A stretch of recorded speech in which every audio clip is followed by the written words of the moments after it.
প্রিয় দর্শক, আসসালামু আলাইকুম। শীতের পিঠাপুলি পর্বে আজ নতুন আরও একটা পিঠার রেসিপি নিয়ে আমি আবারও আপনাদের মাঝে হাজির হয়েছি। আমার আজকের রেসিপি হাতে কাটা সেমাই পিঠা। তাহলে চলুন দেখে নিই আমাদের আজকের রেসিপি। পিঠাটা তৈরি করার জন্য প্রথমে আমি খামিরটা তৈরি করে নিচ্ছি। এর জন্য এখানে একটা প্যানের ভেতরে আমি পানি নিয়ে নিচ্ছি মেজারমেন্ট কাপের 1.5 কাপ। এখন এর ভেতরে লবণ দিয়ে দিচ্ছি পরিমাণ মতো। লবণটা দিয়ে একটা ঢাকনা দিয়ে ঢেকে দিচ্ছি এবং অপেক্ষা করছি পানিটা ফুটে ওঠা পর্যন্ত। পানিটা ফুটে উঠেছে, এবার এটা আমি একটু নেড়ে দিচ্ছি। একটু নেড়ে দিয়ে এখন আমি এর ভিতরে চাউলের গুঁড়া দিয়ে দিচ্ছি মেজারমেন্ট কাপের 1.5 কাপ। অর্থাৎ যতটুকু পানি আমি এখানে নিয়েছি ঠিক ততটুকু চাউলের গুঁড়া আমি এখানে দিয়ে দিচ্ছি। এবার একটা খুন্তির সাহায্যে আমি চাউলের গুঁড়াটা চারিপাশে একটু ছড়িয়ে দিচ্ছি। এতে করে আপনার চাউলের গুঁড়াটা কিন্তু খুব সুন্দরভাবে সিদ্ধ হবে। এখন ঢাকনা দিয়ে ঢেকে অপেক্ষা করছি 2 মিনিট। এই 2 মিনিটের ভেতরে কিন্তু ঢাকনাটা উঠানো যাবে না। অনেকের কিন্তু অবজেকশন থাকে চাউলের গুঁড়া দিয়ে খামির করার পরে কিছু সময় পর সেটা শক্ত হয়ে যায়। তো খামিরটা যদি এভাবে করে নেন তাহলে দেখবেন আপনাদের পিঠা কিংবা রুটি কোনোটাই কিন্তু সহজে আর শক্ত হবে না। অনেক সময় পর্যন্ত কিন্তু এটা নরম থাকে। এখন এটা ভালো করে মিশিয়ে আমি এবার গ্যাসটা একদমই কম করে দিয়ে ঢেকে আরও 2 মিনিট রেখে দিচ্ছি। আমি 1 টেবিল চামচের মতো চাউলের গুঁড়া এখানে রেখে দিয়েছি আর বাকিটা আমি এখানে দিয়ে দিয়েছি। 2 মিনিট পর আমি গ্যাসটা বন্ধ করে দিচ্ছি এবং এভাবেই ঢেকে রেখে দিচ্ছি আমি আরও 3 থেকে 4 মিনিটের জন্য। 4 মিনিট পর আমি ফিরে এসেছি। এবার ঢাকনাটা আমি উঠিয়ে নিচ্ছি। খামিরটা এখনও যথেষ্ট গরম আছে আর এরকম গরম থাকা অবস্থায় কিন্তু এটা মথে নিতে হবে। অর্থাৎ আপনি হাত দিয়ে যখন খামিরটা ধরতে পারবেন ঠিক সেই অবস্থায় এসে খামিরটা আপনাকে মথে নিতে হবে। আমি একসঙ্গে সবটুকু আটা কিন্তু উঠিয়ে নেইনি, আমি 2 বারে এটা মথে নিচ্ছি।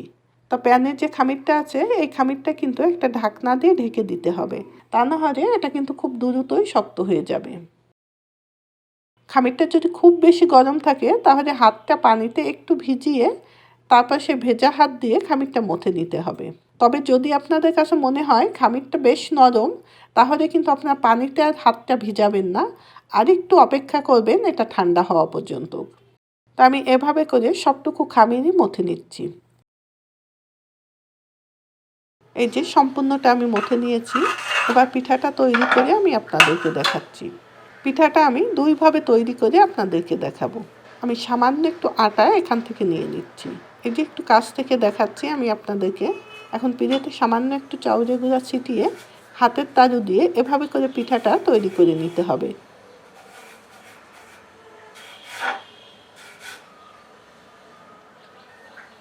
এই পিঠাটা একটু ছোট সাইজ হলেই আমার কাছে বেশি ভালো লাগে। তাই অল্প অল্প করে আটা নিয়ে এভাবে আপনারা কিন্তু পিঠাটা তৈরি করে নিতে পারেন। তবে আমার কাছে মনে হয় এভাবে করলে সময়টা অনেক বেশি লাগে। আর আমিও এই পিঠাটা এভাবে করে তৈরি করে অভ্যস্ত না। তো অনেকেই আছে এই পিঠাটা তৈরি করতে পারে না, তারা কিন্তু এভাবে একটা একটা করে পিঠা তৈরি করে নিতে পারে। আর এখন আমরা যেভাবে এই পিঠাটা কাটি সেভাবেই আপনাদেরকে দেখাচ্ছি। এখানে বেশ নিজের পছন্দ অনুযায়ী একটু আটা নিয়ে নিতে হবে। তারপরে এটাকে হাত দিয়ে ঘষে ঘষে একটু লম্বা এবং চিকন করে একটা রশ্মি মতো তৈরি করে নিতে হবে। এটা কিন্তু যতটা চিকন করতে পারবেন পিঠাটা কাটতে কিন্তু ততটাই সুবিধা হবে। এখন পিঠাতে আমি আরও একটু চাউলের আটা এভাবে ছিটিয়ে নিচ্ছি। তো হাতের এই জায়গাটা দিয়ে হালকাভাবে চাপ দিয়ে পিঠাটা এভাবে কেটে নিতে হবে। আর পিঠাটা তৈরি করার সময় চাউলের গুঁড়াটা একটু বেশি পরিমাণ দিয়ে যদি পিঠাটা তৈরি করা হয় তাহলে কিন্তু এটা খুব দ্রুত আপনি কেটে নিতে পারবেন। এটা হাতের সঙ্গে অথবা পিঠের সঙ্গে কিন্তু আটাটা লেগে যাবে না।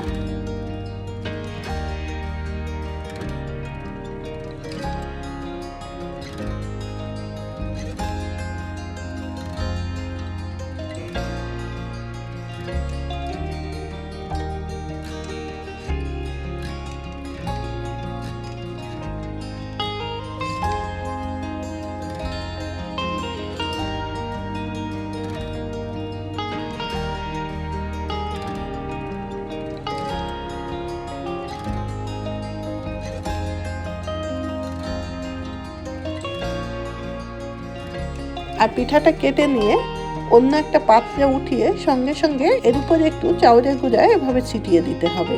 তাহলে কিন্তু একটা পিঠা আর একটা পিঠার সঙ্গে আর লেগে যাবে না। তো আমি এভাবে করে সবগুলো পিঠাই তৈরি করে নিচ্ছি।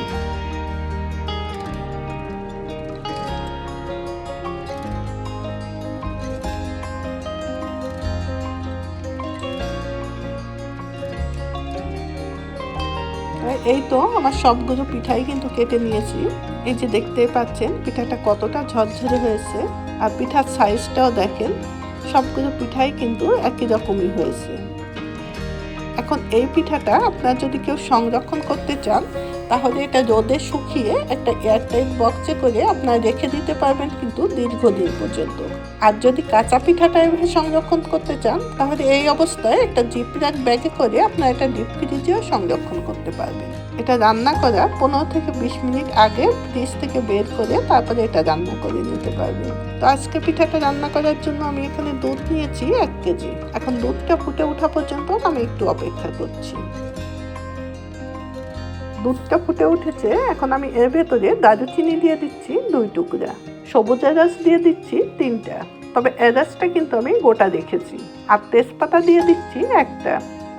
এখন এভাবে আমি আরো 2 মিনিট দুধটা একটু ফুটিয়ে নিচ্ছি।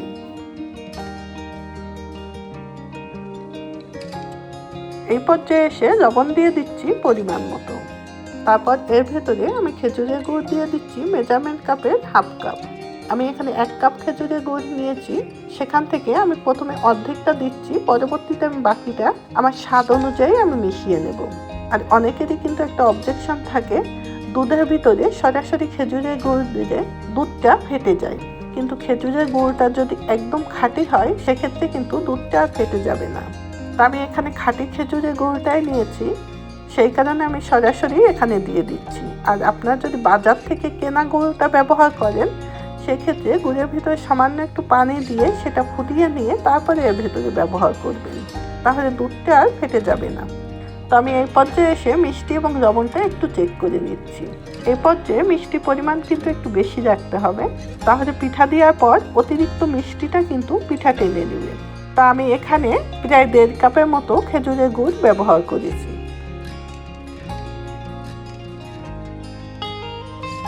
তো আমি এর ভেতর থেকে এখন গোটা গরম মশলা এবং তেজপাতাটা উঠিয়ে নিচ্ছি।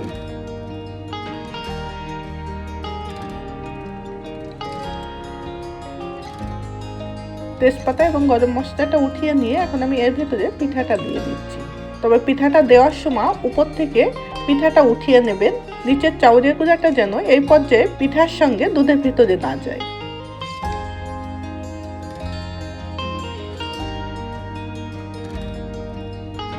পিঠাটা দিয়ে সঙ্গে সঙ্গে এটা একটু নেড়ে দিতে হবে, তা না হলে প্যানের নিচেই কিন্তু এটা খুব দ্রুতই ধরে যাবে। একটু মিশিয়ে নিয়ে এখন এর ভেতরে নারকেল কোড়া দিয়ে দিচ্ছি 1/3 কাপ। এখন এভাবে আমি আরো 2-3 মিনিট সময় ধরে এটা একটু রান্না করে নিচ্ছি। তবে খুব বেশি এটা নাড়তে যাবেন না, তাহলে পিঠাটা আবার ভেঙে যেতে পারে। খুবই আলতো হাতে এটা নেড়ে দিতে হবে। পিঠাটা হতে হতে এদিকে আমি 1/4 কাপ চাউলের গুঁড়া সামান্য একটু পানির সঙ্গে মিশিয়ে এক সাইডে রেখে দিচ্ছি।